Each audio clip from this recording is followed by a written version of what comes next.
কলার খোসার সঙ্গে যদি আপনারা একটি দুটি জিনিস মিশিয়ে আপনাদের বাড়িতে রেখে দিতে পারেন বন্ধুরা, তাহলেই দেখবেন আপনাদের হাজার হাজার টাকা প্রত্যেক মাসে বেঁচে যাবে।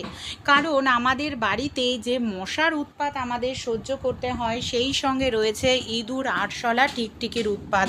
প্রত্যেক মাসের শেষেই আমরা দেখবেন অনেকটা টাকা পয়সা খরচা করে বাড়ি থেকে ইঁদুর, আরশোলা, টিকটিকি তাড়ানোর জন্য।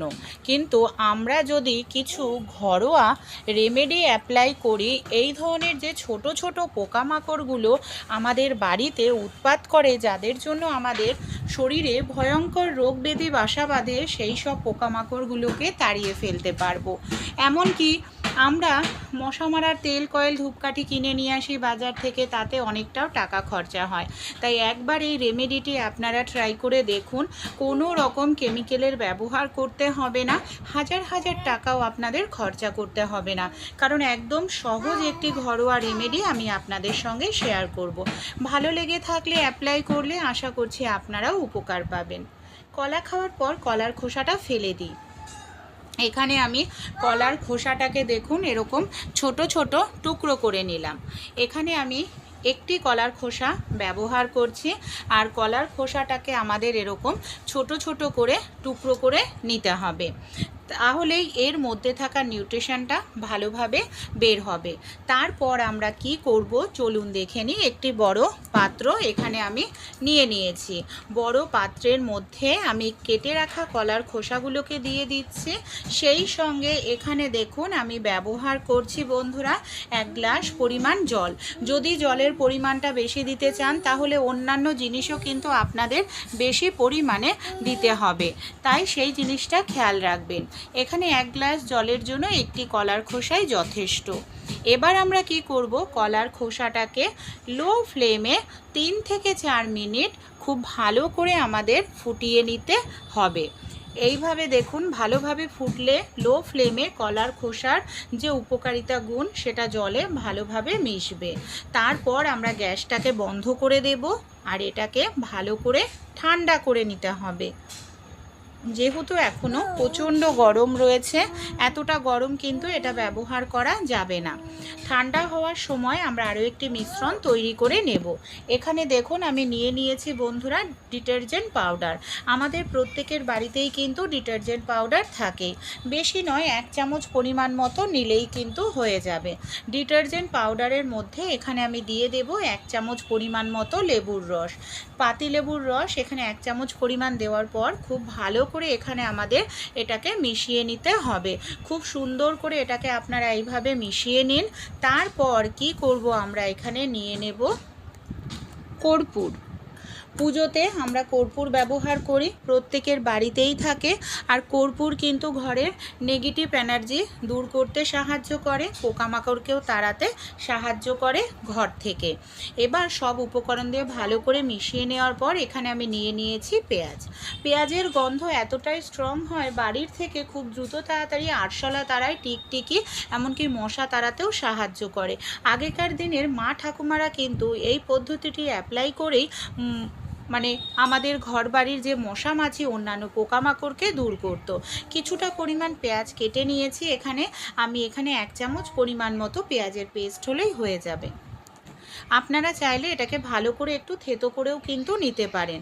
এখানে আমি দেখুন এইভাবেই পেঁয়াজটাকে ভালো করে দেখুন গ্রেট করে কিন্তু নিয়ে নিলাম 1 চামচ পরিমাণ। এবার আমরা কি করব, পেঁয়াজটাকে এই ডিটারজেন্ট পাউডারের মধ্যে দিয়েও খুব ভালো করে এটাকে আমরা মিশিয়ে নেব। এইভাবে আমাদের খুব সুন্দর করে এখানে মিশিয়ে নিতে হবে। তারপর এখানে আমরা কি করব, এখানে দেখুন আমি নিয়ে নিয়েছি বন্ধুরা ভিনিগার। 1 চামচ পরিমাণ মতো এখানে আমাদের ভিনিগার নিয়ে নিতে হবে। ভিনিগারটা দিয়েও দেখুন খুব ভালো করে এখানে আমি মিশিয়ে নিচ্ছি। ভিনিগার দিলে এই মিশ্রণটা নষ্ট হবে না, অনেক দিন ভালো থাকবে। আগে থাকতেই যে আমি এখানে কলার খোসাটাকে ভালো করে ফুটিয়ে রেখেছিলাম, সেই কলার খোসাটার মধ্যে এই মিশ্রণটাকে আমি ভালো করে এইভাবে দিয়ে দিচ্ছি। দেওয়ার পর 2 থেকে 3 মিনিটের জন্য আমাদের একটু রেখে দিতে লাগবে, যাতে জলের মধ্যে সব উপকরণ খুব ভালোভাবে মেশে। এর জন্য কিছু সময়ের জন্য আমরা এই মিশ্রণটাকে এইভাবেই রেখে দেব।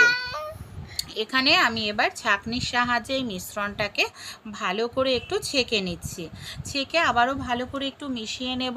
আমাদের বাড়িতে যে এই ধরনের স্প্রে বোতল থাকে, স্প্রে বোতল না থাকলে নর্মাল জলের বোতল ঢাকনা ছিদ্র করে সেটাকেও কিন্তু নিতে পারেন।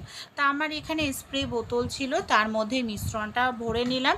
কিভাবে ব্যবহার করব পরে বলছি। পাত্রের মধ্যে কিছুটা মিশ্রণ আমি রেখে দিলাম। এরপর কি করব, এই যে পাত্রের মধ্যে মিশ্রণটা কিছুটা রেখে দিয়েছি, এর মধ্যে আমি দিয়ে দিচ্ছি আটা।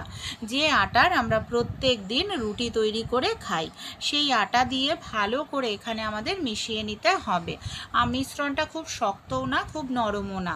আমরা যেরকম রুটির জন্য আটা তৈরি করি সেরকম তৈরি করার পর ছোট ছোট করে এরকম গোল বলের মতো করে তৈরি করে নিতে হবে।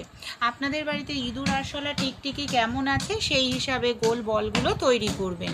তারপর কি করব, সব জায়গায় কিন্তু আমরা স্প্রে করতে পারি না।